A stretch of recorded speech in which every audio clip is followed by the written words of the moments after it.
Oke, selamat datang teman-teman sekalian. Karena kita udah memasuki bulan Ramadan cuy, gua mau mengucapkan selamat menjalankan ibadah puasa buat kalian semua yang lagi menjalankannya cuy. Semoga puasanya lancar, diterima amal ibadahnya, dan semoga beranda kalian juga nggak bikin tekanan darah kalian naik setiap buka TikTok ataupun X. Karena jujur aja cuy, beberapa bulan terakhir ini kalau gua buka TikTok ataupun X gitu ya, isinya banyak banget video yang ofensif ke pemerintahan, komentarnya pedas, ada juga yang sampai nyebut 14 Februari kemarin itu adalah hari salah pilih nasional. Seolah-olah semuanya orang menyesal akan pilihannya kemarin. Kayak negara ini udah kompak banget untuk salah arah gitu loh. Tapi lucunya di luar sosmed cuy, approval rating dari Prabowo masih tinggi gitu loh. Pengamat politik di media arus utama kayak Adi Prayitno sama Henry Satrio malah bilang 2029 masih jadi panggung kuat untuk Prabowo sebagai petahana. Sebuah survei menyebut 79,9% responden menyatakan puas terhadap kinerja Presiden Prabowo Subianto. Pemirsa, Presiden Prabowo Subianto muncul sebagai pemimpin G20 terpopuler. Presiden Prabowo Subianto muncul sebagai pemimpin G20 terpopuler. Presiden Prabowo Subianto menjadi pemimpin dunia dengan approval rating tertinggi. Ya, paling tinggi di antara pemimpin G20, paling populer. Apa yang salah kalau masyarakat itu puas ke presidennya? Yang paling tinggi adalah soal pemberantasan hukum dan korupsi. Soal MBG. Melihat MBG itu tentu jangan melihat dari Depok dan Ciputat dan Jakarta, Bang. Tapi di daerah-daerah yang memang selama ini membutuhkan soal makan bergizi. Karena banyak sekali orang melihat itu kacamatanya kacamata kota. Kacamata orang berkecukupan. Dan itu seakan-akan mewakili seluruh pendapat di seluruh Indonesia. Hari ini kita melihat Pak Prabowo itu tingkat kepuasannya adalah pemberantasan korupsi sama MBG. Approval rating Presiden Prabowo Januari 2025 dibanding Januari 2026. Kisaran kalau dijumlahkan antara sangat puas dan cukup puas itu 79,9%. Ya. Jadi sangat tinggi ya untuk ukuran approval rating seorang presiden. Ya. Kalau ada yang mau menantang Prabowo 2029, siapapun dia, pasti tujuannya nabung elektabilitas, nabung popularitas. Karena menang itu sulit. Nah ini gimana ceritanya gitu loh cuy. Di TikTok kelihatan dibenci banget, apalagi di X gitu kan. Tapi di survei kelihatan masih kuat banget. Yang salah siapa kalau kayak gini? Sosmed kah? Survei kah? Atau persepsi kita? Apakah emang mayoritas rakyat udah nggak suka, tapi emang nggak kebaca? Atau jangan-jangan kita cuma lagi hidup di ilusi timeline dari sosial media kita masing-masing? Nah di video ini gue nggak mau langsung menyimpulkan apa-apa cuy. Seperti biasa gue memberi kontrol atas kalian. Tombol kesimpulan di kalian semua ya. Ramaikan kolom komentar gue. Di video ini gue cuma mau ngajak kalian membongkar dulu satu hal, yaitu gimana bisa sih algoritma sosmed itu bikin sesuatu kelihatan gede banget padahal belum tentu mayoritas. Karena bisa jadi yang rame itu cuma yang berisik alias noise di sosmed cuy. Yang menentukan hasil bisa jadi justru yang diem. Dan di Pilpres kemarin kita mengenal istilah sosiologis yang baru yang dinamakan silent majority.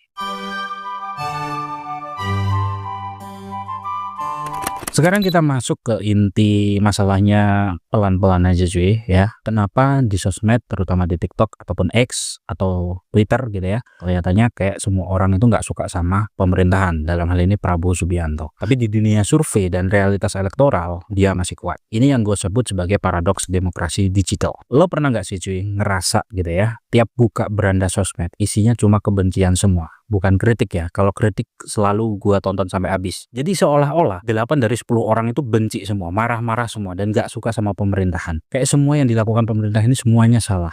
Komentarnya ribuan, like-nya puluhan ribu gitu ya, yang nonton ratusan ribu. Otak awam kita pasti otomatis mikir gitu loh, wah ini mah udah mayoritas gak puas sama Prabowo gitu kan. Padahal tunggu dulu sih, algoritma itu mesin engagement. Dia akan mengangkat konten yang bikin orang bereaksi. Dan reaksi paling gampang itu adalah emosi. Marah, kecewa, sindiran, sarkas, semua tentang itu. Konten yang biasa-biasa aja akan pasti jarang viral atau FYP gitu loh, kalau kita ambil dari istilah di TikTok. Sedangkan konten yang mengglorifikasi negara yang akan hancur besok gitu kan, itu akan lebih cepat naik karena didorong oleh algoritma. Dan itu bukan karena semua orang benci sih, tapi karena kemarahan itu lebih laku secara algoritmik. Dan ada satu hal lagi yang jarang kalian sadari cuy, yaitu echo chamber. Kalau kalian sering nonton video kritik secara berulang-ulang, algoritma bakal kasih kalian lebih banyak video kritik. Lama-lama beranda kalian isinya satu warna doang. Dan akhirnya kalian yang sebelumnya ngerasa netral lama-lama akan ngikut apa yang disajikan oleh algoritma. Padahal bisa jadi kalian ini cuma lagi dikasih potongan kebencian dari populasi tertentu, cuy. Analogi sederhananya kayak gini. Lo lagi nongkrong di satu tongkrongan yang semuanya fans MU. Lama-lama lo lupa bahwa di luar tongkrongan lo ada jutaan orang lain yang mikir Liverpool, City, ataupun Chelsea bukanlah tim yang buruk. Sampai di sini bisa dipahami ya. Nah, demokrasi digital ini yang gue bahas ini bikin satu ilusi yang berbahaya, cuy. Yaitu yang paling sering muncul akan terasa paling banyak. Padahal belum tentu gitu loh. Dan disinilah paradoksnya muncul, cuy. Di dunia digital, yang viral bisa terlihat dominan. Tapi di dunia elektoral, yang dominan cuma ditentukan oleh suara yang sah. Dan itu dua arena yang jauh sangat berbeda, cuy. Sosmed itu panggung opini, sedangkan pemilu itu panggung keputusan. Dan seringkali yang berisik itu di panggung opini, bukan yang paling banyak di panggung keputusan. Jadi sebelum kita langsung percaya bahwa semua orang udah marah dan benci dan gak puas, atau semua orang udah muak gitu ya, kita perlu tanya dulu, ini mayoritas nyata atau cuma mayoritas algoritma? Karena kalau kita nggak hati-hati, cuy, kita bisa salah dalam membaca suasana negara cuma dari layar 6 inci di tangan kita masing-masing, cuy. Sekarang kita masuk atau kupas yang lebih dalam lagi, cuy. Kenapa beranda sosmed bisa kelihatan kayak satu suara doang? Jawabannya adalah algoritma itu bukan netral, dia selektif. Setiap kali kalian nonton satu video sampai habis dan berulang, bahkan sampai kalian nge-like, komen, ataupun sekedar berhenti lebih lama di beberapa detik di video tertentu, sistem bakal membaca itu sebagai sebuah minat. Algoritma akan menyimpulkan bahwa kalian itu tertarik pada topik itu. Scrollan berikutnya, kalian akan temukan video serupa. Besoknya lo juga akan temukan video yang sama. Dan lusa akan makin lebih spesifik lagi. Dan seminggu kemudian, beranda kalian isinya cuma video tentang topik itu. Tanpa kalian sadar, kalian lagi dibikinin ruang gema oleh algoritma itu sendiri. Dan itu yang dinamakan echo chamber. Kalau kalian sering nonton video yang benci banget ke pemerintah, maka FYP kalian akan penuh kebencian pada pemerintah. Dan karena kalian lihat itu terus-menerus dan berulang-ulang, otak kalian akan mulai menyimpulkan bahwa ini sebuah arus besar. Padahal bisa jadi kalian cuma sedang berada di klaster tertentu. Dan ini bukan cuma terjadi di satu kubu, cuy. Semua kubu mengalami hal yang sama. Pendukung A merasa semua orang mendukung A. Pendukung B juga merasa semua orang mendukung B. Padahal keduanya cuma hidup di timelinenya masing-masing, di berandanya masing-masing, dan di algoritmanya masing-masing.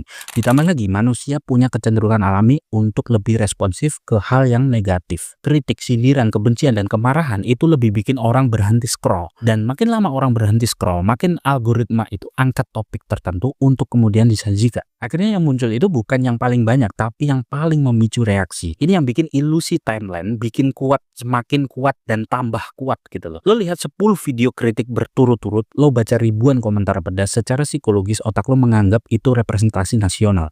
Padahal Indonesia itu jumlah penduduknya itu jutaan, cuy. 270 juta orang lebih, cuy.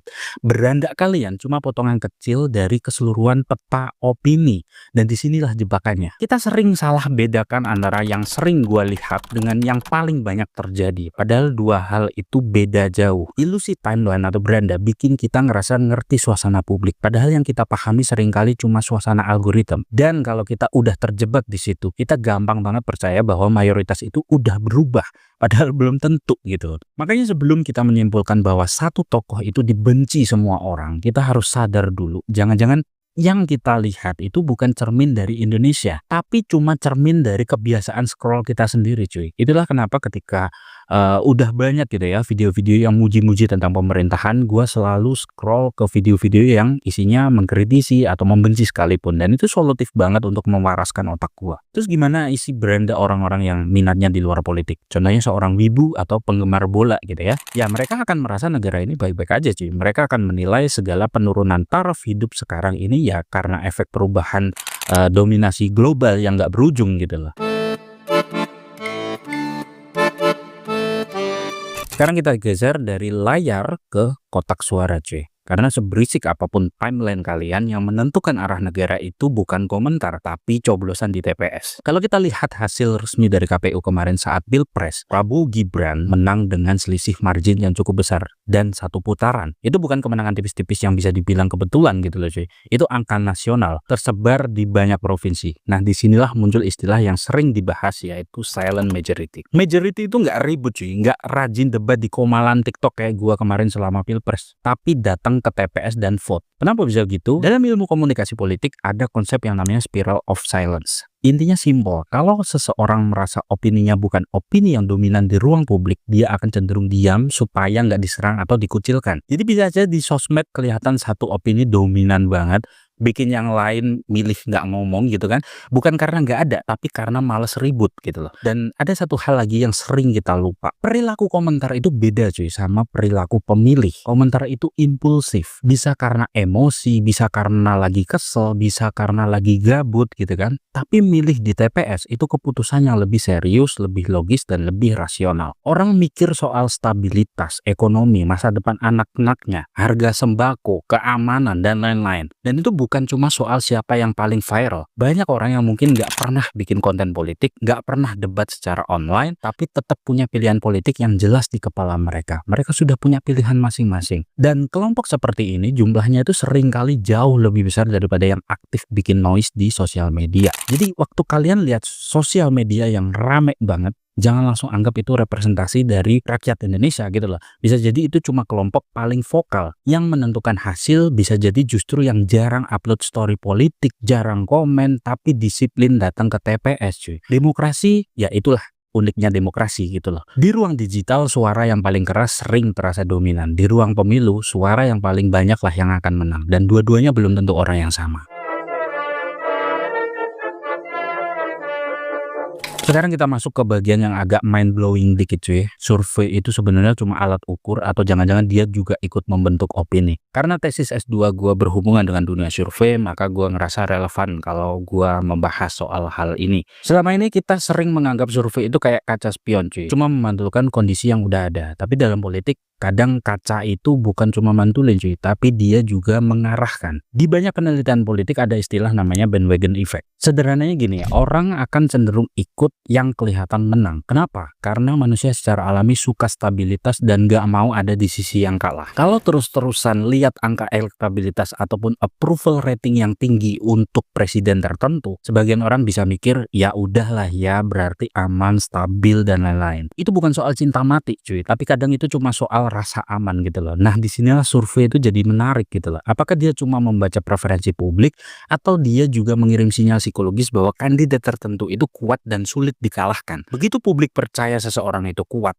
muncul efek domino. Yang tadinya ragu bisa jadi ikut arus. Yang tadinya netral jadi condong ke preferensi politik tertentu. Dan ini bukan teori konspirasi cuy, ini soal perilaku manusia. Kita ini makhluk sosial, kita suka berada di sisi yang paling rasional dan menang. Makanya jangan heran kalau pengamat politik seperti Adi Prayitno dan Hensat gitu ya, membaca angka statistik bukan cuma sebagai data, tapi juga sebagai indikator dari sebuah momentum. Mereka nggak pernah menilai sesuatu dengan asumsi pribadi ataupun tokoh. Semuanya didasarkan atas statistik. Dan dalam politik itu momentum yang penting banget cuy. Begitu publik percaya satu figur itu kuat, persepsi itu bisa jadi realitas yang faktual, self-fulfilling prophecy. Jadi sekarang pertanyaan makin dalam cuy. Ketika kita melihat survei tinggi di tengah sosmed yang ribut, apakah itu artinya survei salah? Atau justru survei lagi bekerja di level psikologis yang beda dari noise digital? Bisa jadi sosial media menciptakan kesan ketidakpuasan cuy, sementara survei menciptakan kesan stabilan. Dan dalam demokrasi, rasa stabil itu sering lebih kuat dari rasa marah cuy. Dan di titik inilah kita mulai sadar politik modern itu bukan cuma soal siapa yang paling disukai, tapi siapa yang paling terlihat kuat dan aman untuk kemudian dipilih.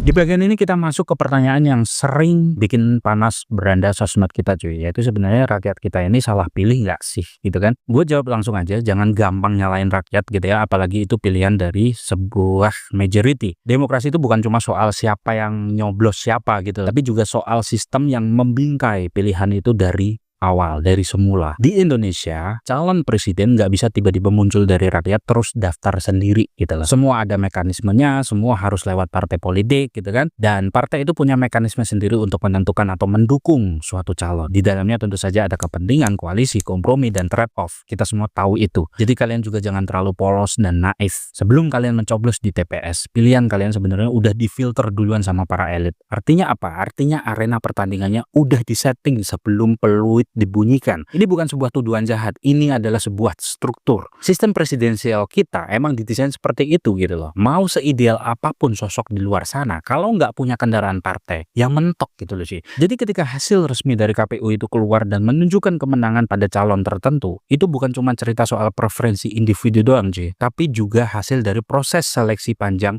yang udah terjadi jauh sebelum hari pencoblosan. Lalu kita masuk ke faktor ekonomi cuy, ini yang sering di skip orang. Buat sebagian pemilih, stabilitas harga, pekerjaan, dan rasa aman itu jauh lebih konkret daripada wacana idealisme yang sangat tinggi. Lo bisa ngomong soal demokrasi deliberatif sampai subuh gitu kan, lo bisa ngomong tentang pemimpin ideal itu bla bla bla bla bla bla, tapi kalau mayoritas orang lagi memikirkan cicilan setiap bulan dan harga sembako, mereka akan condong ke opsi yang terasa paling stabil. Itu bukan dangkal, itu rasional dalam konteks hidup nyata. Dan disinilah benturan klasik muncul, yaitu stabilitas versus idealisme. Idealisme itu penting cuy, tapi stabilitas itu kebutuhan dasar. Negara nggak bisa bereksperimen terus setiap 5 tahun sekali gitu loh tanpa memikirkan dampaknya. Banyak pemilih akhirnya memilih kandidat yang mereka anggap paling aman secara transisi keuangan, paling bisa menjaga ritme ekonomi, paling minim gejolak. Bukan karena mereka nggak peduli nilai, tapi prioritasnya itu emang beda gitu loh. Jadi sebelum bilang rakyat itu salah pilih, mungkin pertanyaannya itu bisa digeser gitu loh. Apakah sistem kita ini membuka ruang pilihan yang cukup luas? Atau emang sejak awal pilihan itu udah dipersempit oleh mekanisme partai dan kalkulasi elit? Demokrasi itu bukan cuma soal suara mayoritas cuy, tapi juga soal desain institusinya. Dan desain itu menentukan arah permainan lebih dari yang sering kita sadari cuy. Dan kalau misalnya ada anggapan yang kita emang didesain miskin hanya untuk jadi komoditas 5 tahunan gitu ya, itu udah masuk jebakan konspiratif cuy, yang kita sendiri kebingungan untuk membuktikannya. Kalau kita ngelihat ini semua secara paradigmatik cuy, gambarnya jadi makin jelas gitu loh. Media sosial itu kayak pasar malam cuy, rame, berisik, semua orang teriak paling keras, dan algoritma bikin yang ekstrim makin kelihatan, dan noise di mana-mana. Beranda sosmed bisa bikin kalian ngerasa satu kubu dominan banget, padahal itu cuma ilusi di ruang gema atau echo chamber. Lalu datang survei, dia tampil lebih rapi gitu kan, lebih tenang, pakai angka, grafik, dan metodologi. Tapi survei juga bukan makhluk netral yang steril dari efek psikologis. Di situ ada bandwagon effect, ketika angka menunjukkan kandidat kuat, sebagian orang makin condong ikut arus dominasi dan stabilitas. Persepsi kekuatan bisa berubah jadi kekuatan beneran, dan akhirnya semua debat itu berhenti di satu titik, yaitu hari pencoblosan. Data resmi dari KPU bukan lagi opini, tapi keputusan final. Di situ komentar berhenti, yang dihitung cuma suara sah. Jadi kita hidup di 3 lapisan atau layer realitas. Yang pertama, sosmed menciptakan kebisingan, survei menciptakan persepsi momentum, dan yang ketiga, pemilu menciptakan hasil yang sah. Dan kadang 3 universe ini nggak sinkron gitu loh sih. Beranda kalian bisa panas tapi TPS dingin dan rasional, survei bisa stabil tapi debat publik tetap gaduh.